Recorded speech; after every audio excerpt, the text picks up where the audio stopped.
السلام علیکم ورحمۃ اللہ وبرکاتہ۔ بسم اللہ الرحمن الرحیم۔ حضرات یہاں سے جو سورہ تلاوت کر رہے ہیں، سن رہے ہیں ہم، سورہ نحل ہے، سورہ بنو اسرائیل ہے، سورہ کہف ہے، سورہ مریم ہے، یہاں تک کے جو سورے ہیں، ان سوروں کو سمجھنے کے لیے ہم ایک مقصد بھی متعین کرنا ضروری ہے۔ یہ سورے چاہتے کیا ہیں؟ اے مسلمانوں، چاہے مرد ہو، چاہے عورت ہو، نوجوان ہو، ہمارا ایک ویژن بنانا چاہیے، ہمارا ایک مقصد بنانی چاہیے۔ حالات بدلیں گے، حالات خراب ہو چکے ہیں، تبدیلی آئیں گی، اس کا انتظار نہیں کرنا چاہیے۔ حالات جیسے بھی خراب ہو، حالات کو اور ماحول کو سازگار بنانے کے لیے ہم ایک مقصد، ایک ویژن بنانا چاہیے۔ اس مقصد سے جب کام کرتے ہیں، مکی دور میں یہی ہوا، اور آج بھی دنیا بیزار ہو چکی ہے، سب سے باطل طاقتوں سے بیزار ہو چکی ہے، حکمرانوں سے بیزار ہو چکی ہے، کرپشن اور برائیوں اور شراب سے بیزار ہو چکی ہے۔ اب وہ یہ چاہتے ہیں کہ جتنی زندگی ملی ہے وہ سکون کی زندگی ملے، آرام کی زندگی ملے، اور وہ سکون اور آرام کی زندگی اسلام ہی پیش کر سکتا ہے۔ اس کے پیش کرنے کا ویژن اور مقصد حیات میرا اور آپ کا، نوجوان مرد اور عورت کا ہونی چاہیے۔ ان سوروں کے اندر یہ باتیں ذہن میں رکھے، اس کے بعد بات میں سمجھ میں آئے گی۔ سورہ نحل میں کہا گیا ہے، جس اللہ نے انسانوں کو بھلائی کے لیے کثرت سے ایسی چیزیں بنائی ہیں، اے لوگو صرف اسی کی عبادت کرو۔ تم اگر تم اللہ کی نعمتوں کو گننا چاہے، گن نہیں پائیں گے۔ کتنا بلکہ گنیں گے، کتنے ایک سانس پر اللہ کا شکر ادا کریں، ایک سانس پر ہم جو ہے اللہ کا جو حمد بیان کرتے رہیں، تب بھی ہمارا حق نہیں ہوگا۔ جو لوگ، پھر اس کے بعد قرآن کہتا ہے، جو لوگ دنیا میں مست ہو کر آخرت کی تیاری کو بھول جاتے ہیں، ان کے دل زنگ آلود ہو جاتے ہیں، اور پیغمبروں کی بات اور قرآن کی قدر نہیں کرتے، اس کی سچائی کو، حقیقت کو نہ مانتے نہیں ہے، یہ بڑا نقصان اٹھائیں گے۔ اے لوگو، جو دین، یہ بھی دیکھیں بڑی پیاری آیت ہے، یہ 14ویں پارے کے 12ویں رکوع کی آیت۔ جو لوگ دین کے خلاف، اسلام کے خلاف، ایمان والوں کے خلاف، چاہے مدرسے ہو چاہے مسجد ہو، نماز پڑھنے والوں کو، ایک اللہ کے ماننے والوں کے خلاف، جو لوگ دین حق کے خلاف بدترین چالیں چل رہے ہیں، ایجنڈے بنا رہے ہیں، کہ اللہ تعالیٰ پوچھ رہا ہے کیا اتنے نڈر ہو گئے ہیں، اللہ ان کو زمین میں دھسا دے، اور جو ہے کوئی عذاب نازل کر دے آسمان سے، اور وہ جو ہے نیست و نابود کر دیے جائیں۔ یہ ہوا ہے۔ اے لوگو، تم ایک ہی اللہ کے سامنے جھکتے رہو، وہی غالب ہے۔ اور ایک بڑی پیاری آیت ہے، سوچو، اتنے نافرمانیاں ہم کرنے کے باوجود بھی اللہ ہمیں نواز رہا۔ رمضان جیسے رمضان میں بھی ہمیں بیداری نہیں، پھر بھی نواز رہا، چلے رہا۔ کیا ہے اس کی وجہ؟ قرآن کہتا ہے اللہ تعالیٰ، اگر لوگوں کی زیادتی پر اللہ تعالیٰ فوراً اگر پکڑ کر کے سزا دینا چاہے، دنیا میں کوئی انسان باقی نہیں رہے گا، کوئی انسان باقی نہیں رہے گا۔ اللہ تعالیٰ تمہیں مہلت دے رہا ہے، اس مہلت سے فائدہ اٹھاؤ، آخر میں تمہیں توبہ کا بھی موقع ملے، پلٹنے کا بھی موقع ملے، اور ایک مقررہ وقت پر انسان، قوم، دنیا، جس کو اجل کہتے ہیں قرآن کے الفاظ میں، ایک فکس ٹائم متعین ہے، یہ جب اللہ کا وقت آتا ہے کوئی چیز باقی نہیں رہے گی۔ اللہ نے آپ کو ایک مقرر وقت مجھے اور آپ کو دیا ہے، اس کا مقصد یہ ہے کہ ہم بیدار ہوں اور تیاری کریں۔ اے انسانوں، ذرا سوچو، جانوروں کی پیدائش، کھجور اور انگور کی بناوٹ، شہد کی مکھی کی خلقت، یہ میں چاہتا ہوں کہ آپ لوگ اس کا مطالعہ کرو۔ شہد کی مکھی کا جو نظام ہے، ایک فیمل مکھی ہوتی ہے جو پورے نظام کو کس طریقے سے منظم طریقے سے لے کر چلاتی ہے، جو مصفہ شہد ہمیں دیتی ہے، قرآن اس کی مثال دے کر پیش کرتا ہے۔ اس کو موت و حیات صرف اللہ کے اختیار میں ہے، اس ہستی کو چھوڑ کر شیطان کے گرویدہ بن گئے ہو، افسوس ہوتا ہے۔ اے انسانوں، ہم نے تمہیں مال دیا ہے.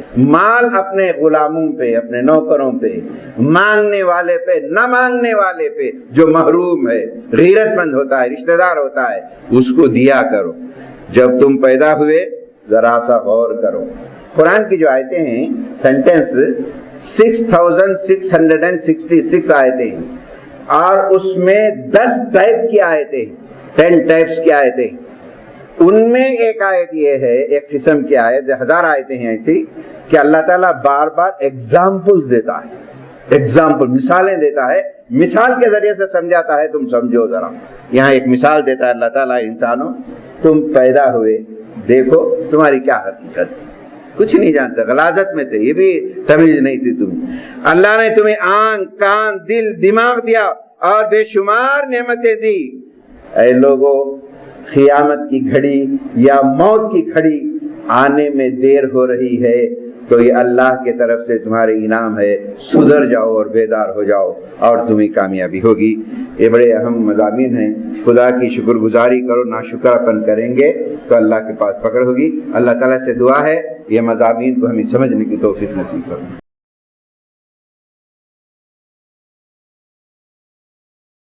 بسم اللہ الرحمن الرحیم. محترم بزرگوں، دوستو، آج دنیا مسلمانوں کے تعلق سے کیا خیال کرتی ہے؟ مسلمانوں کے تعلق سے یہی خیال کرتی ہے کہ یہ لوگ ٹوپی، پیجامے، تسبیح، مسواک کے لوگ ہیں. اگر یہ کرتے رہے تو وہ لوگ خوش بھی ہیں. ان کو تکلیف اس بات کی ہوتی ہے یہ قوم اگر سیاسی بیداری میں آ جائے تو ان کے لیے نقصان ہوگا، اسے روکنے کی کوشش کریں. اور مسلمان قوموں کا جو تاریخ آپ پڑھیں گے، اس کا زوال پڑھیں گے. مولانا علی میاں نے کتاب لکھی ہے مسلمانوں کا عروج و زوال، اس کے ریزنز اور کیا ہوتے ہیں. بڑی اچھی کتاب ہے، پڑھیے آپ لوگ. تو جب ہماری قوموں کی تاریخ جب پڑھتے ہیں، یہ بڑی متحرک قوم ہے، یہ ایک تحریکی قوم ہے، ایک تبلیغی قوم ہے، ایک حرکت کرنے والی قوم ہے اور خاموش رہنے والی نہیں ہے، جو آج اس کا الٹا ہو گیا. میں قرآن کی آیت کے حوالے سے آپ کو میسج دے رہا ہوں. ہم کون ہیں، ہم کیا ہیں، ہم کیا چاہتے ہیں. اقسم ابن صفی رضی اللہ تعالیٰ عنہ ایک قبیلے کے سردار تھے. نبی کریم صلی اللہ علیہ وسلم کے پاس آئے، آ کر پوچھے من انت وما انت، آپ کون ہیں، آپ کیا ہیں آخر. اللہ کے رسول صلی اللہ علیہ وسلم نے فرمایا انا محمد ابن عبداللہ، میں عبداللہ کا بیٹا محمد ہوں. ہم کیا ہیں؟ اللہ کے رسول نے وہ آیت پڑھ کے سنائی جو جمعہ کے اندر خطیب ہمیشہ پڑھتا ہے. یہ ہے سمجھو خدا کے لیے ہم کیا ہیں، کیا بننا چاہتے ہیں، کیا بنانا چاہتے ہیں دنیا میں. ان اللہ یأمر بالعدل والإحسان وإیتاء ذی القربى، یہ آیت آپ نے پڑھ کر سنائی جس میں 3 باتوں کا حکم دیا گیا ہے، 3 باتوں سے منع کیا گیا ہے. 3 باتوں کا حکم جو دیا گیا ہے وہ عدل و انصاف کا ہے. جب دنیا میں عدل و انصاف کا نظام قائم رہے گا، چاہے نوکر کے ساتھ، چاہے عورت کے ساتھ، چاہے غلاموں کے ساتھ، چاہے مزدور کے ساتھ، چاہے کسانوں کے ساتھ، اس قوم کی عروج پہ ہوں گی، ترقیاں ہوں. انصاف، رشتہ دار کا خیال نہ کر، انصافی نظام. جہاں انصافی نظام ختم ہو جائے، ملک کے جو حالات ہیں آپ کے سامنے ہی شاید کے حساب سے. عدل کا انصاف حکم دیتا ہے. پھر اس کے بعد احسان، ہر ایک کے ساتھ احسان کرو. یہ مت دیکھو کہ کون ہے، کیا ہے، نہیں ہے، ہر ایک کے ساتھ احسان کرو. آپ ایک آدمی تڑپتا ہے، پریشان حال ہے، اس کے ساتھ مدد کرو. اللہ کے رسول ایک مرتبہ اپنے گھر سے خانہ کعبہ کو نماز کے لیے نکلے. دوپہر کا وقت تھا، دھوپ تھی تیز. راستے میں دیکھے لوگوں کو کہ ان کے جسموں پہ کپڑا نہیں ہے اور کھانا نہیں ہے، پریشان حال ہے. نماز کے بعد گھر لوٹتے ہیں اور بڑے بے چین ہوتے ہیں، پریشان ہوتے ہیں، روتے ہیں. حضرت خدیجہ الکبریٰ رضی اللہ عنہا پوچھتی ہیں اے اللہ کے رسول آپ کیا بے چین ہیں، کیا وجہ ہے؟ آپ فرماتے ہیں خدیجہ کیسے پریشان نہ ہوگا، میں دیکھ رہا ہوں کہ لوگوں کے پاس کپڑا بھی نہیں ہے، دھوپ میں تڑپ رہے، سایہ نہیں ہے ان کے پاس، کھانے کے لیے کچھ نہیں ہے، لیکن میرے پاس ان کی مدد کے لیے پیسہ بھی نہیں۔ حضرت خدیجہ الکبریٰ کہتے ہیں اللہ کے رسول میرے پاس جو دولت ہے کس کام کی ہے، یہ لیے آپ لوگوں کے اندر خرچ کیجیے، یہ دوسرا نظام قائم ہوگا تو دنیا کامیاب ہوئی۔ پھر اس کے بعد رشتہ داروں کے تعلقات، 3 باتوں سے جو منع کیا گیا ہے پوری دنیا کے لیے، اس ملک کے لیے خاص طریقے سے، بےہودہ باتیں، شرمناک باتیں اور بغاوتی جذبہ، بچوں کے اندر، لڑکیوں کے اندر، عورتوں کے اندر بغاوتی جذبہ، جواب دینا یا آواز بلند کرنا، ماں باپ کی نافرمانی، اساتذہ کی نافرمانی کرنا، یہ بغاوت جو ہوتی ہے اچھی علامت نہیں ہوتی۔ بے شرمی کی باتیں کھلم کھلا، پہلے جوائنٹ فیملی ہوتے تھے، یہ گھر میں رہتے تھے، کوئی برائیاں نہیں ہوتی تھی۔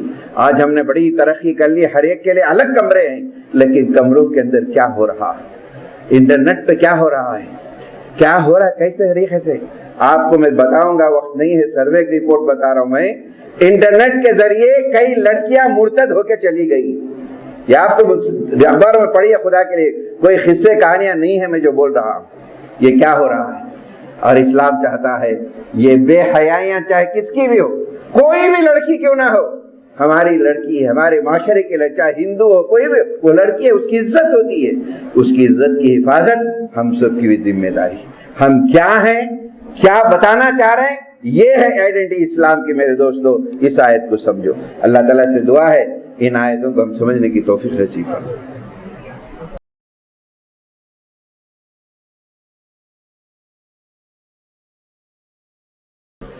بسم اللہ الرحمن الرحیم۔ حضرات، سورہ نحل، بنو اسرائیل، سورہ کہف بھی شروع ہو گیا ہے، لیکن سورہ کہف کا خلاصہ انشاءاللہ کل لوں گا میں، کیونکہ 2 اہم ترین سورے ہیں، بڑے اہم مضامین ہیں، ایسی نظر انداز کر کے جانا مجھے بڑی خوشی ہوتی ہے کہ نوجوان بچے جو ہے شروع سے جو ہے آ رہے ہیں۔ کچھ میسیج میں آپ دوں تاکہ اس میسیج سے میری بھی آخرت ہو اور آپ کے بھی ایک ویژن لے کے چلیں۔ حضرات، ابھی تک ایک ماحول جو مقصد حیات ہمارا متعین ہے اور اسی کا تسلسل ان آیتوں میں ہے کہ ہم جو ہے آج سے یہ طے کریں کہ اللہ کے حکم سے ہم وہ کام کریں گے، چاہے مرد ہو، چاہے نوجوان لڑکیاں ہو، چاہے نوجوان لڑکے ہو، وہ دور نہیں ہیں۔ یقین اللہ تعالیٰ ہمارے دلوں کو پلٹائے گا۔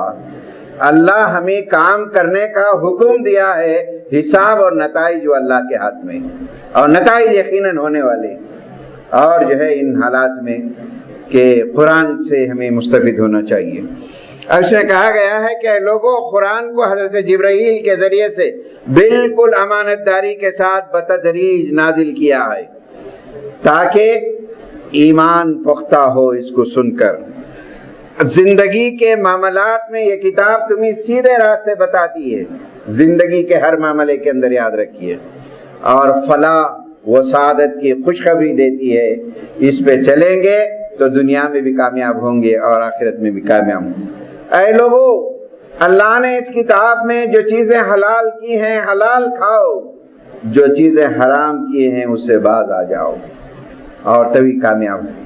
یہ تمام ہونے کے باوجود اب ہم دنیا میں کام کرنا ہے تو کیا انداز سے کرنا چاہیے۔ میرے دوستو، ہم آج جماعتوں میں بٹے ہوئے ہیں، چاہے جماعت اسلامی ہو، چاہے تبلیغی جماعت ہو، چاہے اہل حدیث ہو، چاہے اہل سنت ہو۔ ان تمام سے ہٹ کر ہم ویژن یہ ہونی چاہیے اللہ کا دین کے لیے ہم سب کام کریں۔ آپ اپنی جماعت، جو جماعت میں رہیے آپ، لیکن مقصد کیا ہے؟ خدا کے بندوں کو آج کیا ضرورت ہے، دنیا کیا چاہتی ہے، اس کام کے لیے ہم سب مل کے طے کریں۔ ہمارا تمام چیزوں سے اٹھ کر اسلام ہمارا نظر حیات ہو، اللہ کا پیغام ہمارے لیے نظر حیات، سب مل کر یہ عزم کے ساتھ کام کریں، یقیناً کام ہوگی۔ اللہ تعالیٰ فرما رہا ہے اگر تم اس نیت سے کام کریں گے، یہ اصولوں کو اپناؤ اور یقیناً جو ہے کامیابی۔ پہلی چیز، لوگوں کو حکمت سے بات کرو، آپ مصلحت سے بات، سب کو نفرت، سب کو برے مت سوچو۔ آپ مکی دور میں سارے برے تھے، اللہ کے رسول نے کسی کو برا نہیں کہا، اپنے اخلاق کا اثر پیش کیا آپ نے۔ آپ نے کام کا سر انداز پیش کیا، اس کو جو ہے پیش کرو حکمت کے ساتھ۔ دوسری چیز نہایت دلسوزی کے ساتھ آپ جب بات کرتے ہیں تو تڑپ ہونی چاہیے کہ میری اس بات سے یہ اللہ کی عبادت کی طرف آ جائے، شرک کی طرف چلے، شرک سے ہٹ جائے، اور یہ کامیابی میری بھی ہے اور ایک انسانوں کی وجہ ہے۔ اللہ کے رسول نے مثال دی، میرا کام یہ ہے کہ تمہاری کمروں کو پکڑ پکڑ کر اس دوزخ کے گڑھے میں گرنے سے بچانا چاہتا ہوں میں۔ آپ نے کس کو؟ ساری انسانیت کو بچانے کی کوشش۔ یہ دوسرا چیز۔ تیسرا خیر خواہی کے ساتھ، بہتر انداز، بھئی نہ برے ہیں، نفرت ہے، نہ ظلم کریں، نہیں، خیر خواہی اچھے پہلو کے ساتھ، شیریں کلامی کے ساتھ، میٹھی بات ہو، غصے کا نہیں ہے۔ ایک جگہ حضور کو قرآن سورہ مائدہ میں غالب مثال دیا، اے اللہ کے رسول ہم آپ کو بڑا اچھا نرم بنائے ہیں، اگر آپ ذرا چڑچڑے ہوتے تو لوگ ہمارے پاس جمع نہیں ہوتے، جو اچھے انداز سے بات کریں، میٹھی انداز سے بات کریں۔ پھر اس کے بعد شریفانہ انداز سے، پھر 8ویں چیز برائی کا جواب بھلائی سے دیتے ہوئے، اور 9ویں چیز اپنے آپ کو برائیوں سے بچتے ہوئے سامنے بات پیش کرے، یقیناً کامیاب۔ اور پھر اللہ سے ڈرتے ہوئے، اللہ کی مدد حاصل کرتے ہوئے یہ کام، یہ ویژن، یہ مقصد حیات ہم بیان کریں تو انشاءاللہ تعالیٰ ضرور کامیاب ہوگی۔ اللہ تعالیٰ سے دعا ہے یہ جو باتیں ہمیں اللہ نے بتایا ہے انشاءاللہ تعالیٰ ہم عزم کریں گے، چاہے مرد ہو، چاہے لڑکیاں ہو، جوان ہو، یقیناً ہم کریں گے۔ ہمارے گھر میں برائی ہونے نہیں دیں گے، ہم ہمارے سامنے برائی ہونے نہیں دیں گے، ہماری بہو بیٹیوں میں برائی ہونے نہیں دیں گے، ہمارے محلے میں برائی نہیں ہونے دیں گے۔ یہ عزم کرے، اللہ تعالیٰ یقیناً ہماری مدد کرے گا۔ اللہ سے دعا ہے کہ اس پر چلنے کی توفیق نصیب۔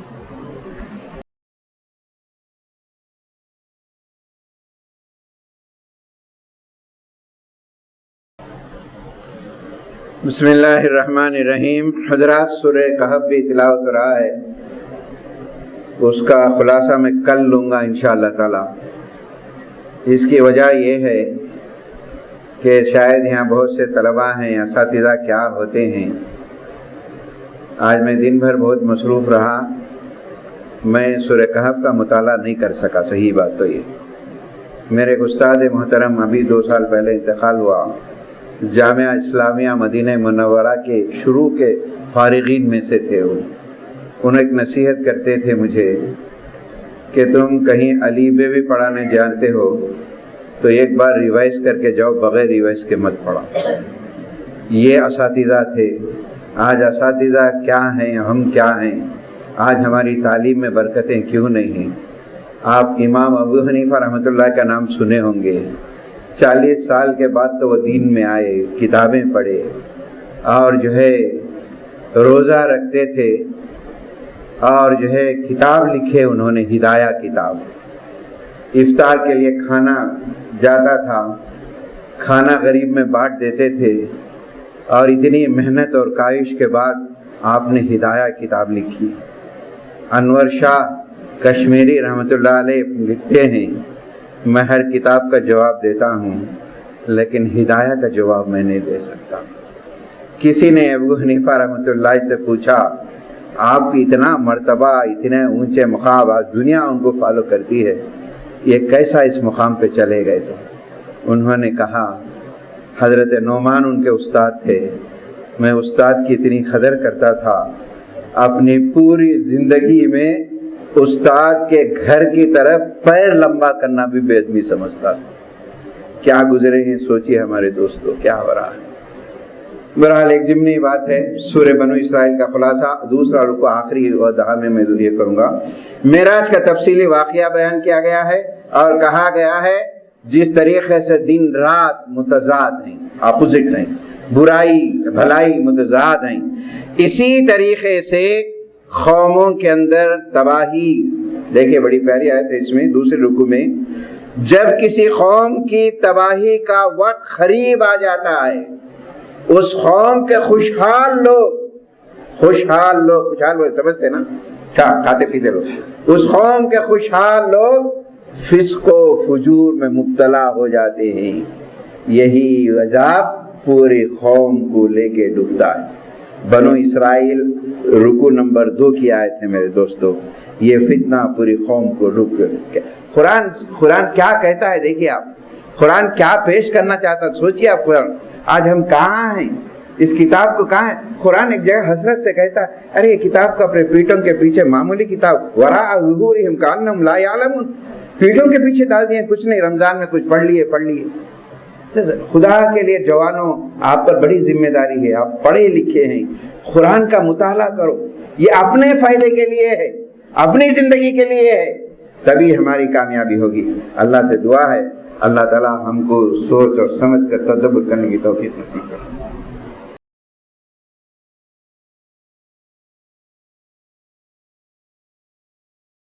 بسم اللہ الرحمن الرحیم. ایک اعلان یہ ہے, ناہی سلطانہ کینسر کے پیشنٹ ہیں, ICU میں ہیں.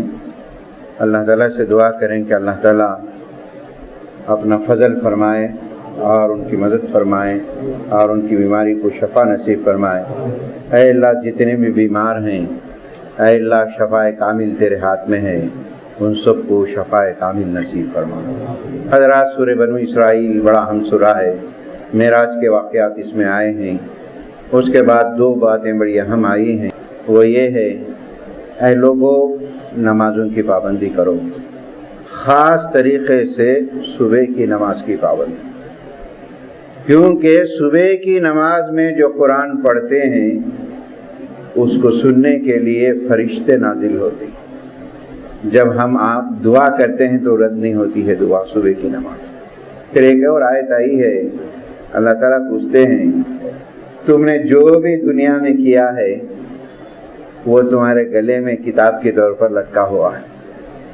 جو بھی تمہارے اعمال ہیں تمہارے گردن میں لٹکایا گیا ہے, حساب لینے کے لیے یہی کافی. سوچیے آپ. پھر اس کے بعد جو ہے بنو اسرائیل کا 3 4 رکوع, نوجوان بچوں بچیوں لڑکیوں اس کو ہوم ورک کے طور پر لے کے آپ مطالعہ کریں. آپ پورے رمضان کا اگر خلاصہ ہے تو آپ اس آیتوں کو لے کے اٹھیں. 17 احکام دیے گئے. اللہ کے رسول صلی اللہ علیہ وسلم معراج میں گئے تو اللہ کے رسول صلی اللہ علیہ وسلم کو اللہ نے تحفتاً دیا, اور وہ تحفہ ہم سب کو دیا گیا ہے, خاص کر نوجوانوں کے لیے. نمبر وائز 17 احکام ہیں. اللہ کے سوا اللہ کا یہ فیصلہ ہے, لفظ استعمال کیا ہے وَقَضَارَ, اللہ نے یہ فیصلہ کر چکا ہے جس میں کوئی تبدیلی نہیں ہو سکتی. سوچو آپ, اللہ کا یہ فیصلہ ہے, اس کے فیصلے کے خلاف جائیں گے تو کون بچے گا. اللہ کا یہ فیصلہ کہ اللہ کے علاوہ کسی کی جو ہے عبادت نہ کرو. والدین کو اف بھی نہ کہو. ایک سوال میں کر رہا ہوں نوجوانوں سے, کب بھی آج اگر ہمارے پیرنٹس ہیں, ہمیں بڑے خوش نصیب ہیں, اللہ ہمیشہ قائم رکھے ہوں, ان کے سامنے کبھی بھی اپنی زندگی میں اپنے شولڈر کو جھکا کے, اپنے شولڈر کو ان کے سامنے جھکا کے کبھی ہم نے یہ دعا کی ہے اے اللہ یہ دونوں پہ رحم کر, جیسا بچپن میں ہم بے بس تھے انہوں نے رحم کر کے یہاں تک ہمارے پہنچا کیا. سوچئے کرے ہیں کیا, بتائیے آپ.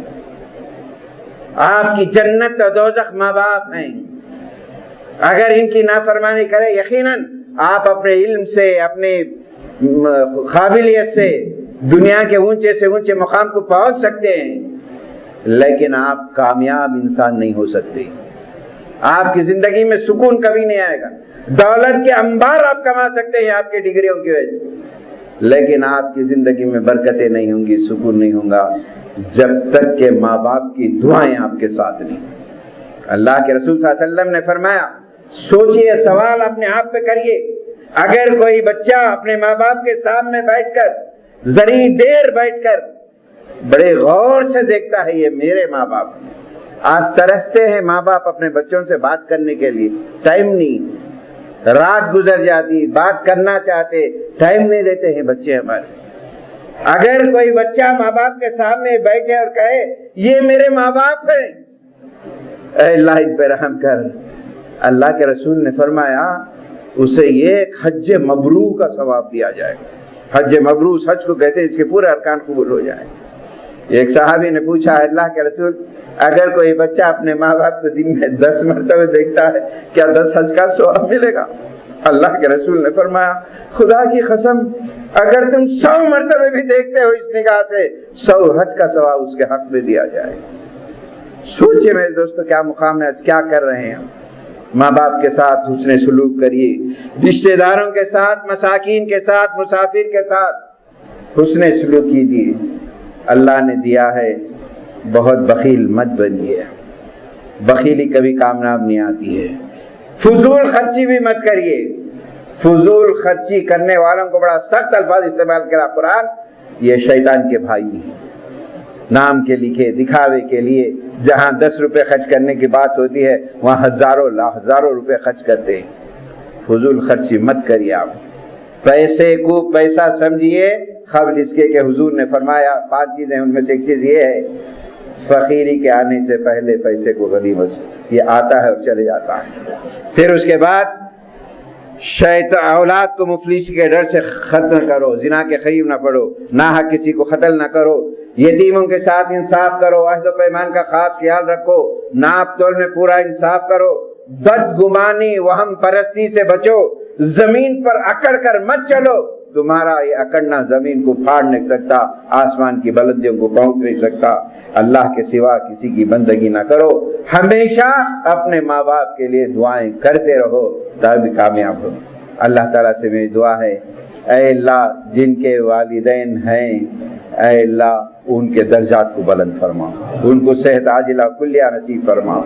اے اللہ جن کے والدین نہیں ہیں، انتقال ہو چکے ہیں، بڑی تکلیفوں سے زندگی گزاری، طبیعت چاہتی کہ اگر آج ہوتے تو کوئی آرام کی زندگی مل سکتی تھی، آج ہم کچھ نہیں دے سکتے ان کے لیے۔ اے اللہ جن کے والدین انتقال کر چکے ہیں اے اللہ ان کی مغفرت فرما، ان کے درجات کو بلند فرما۔ اے اللہ یہ باتیں جو سنی ہمیں عمل کرنے کی توفیق نصیب فرما۔ آمین وآخر الحمدللہ۔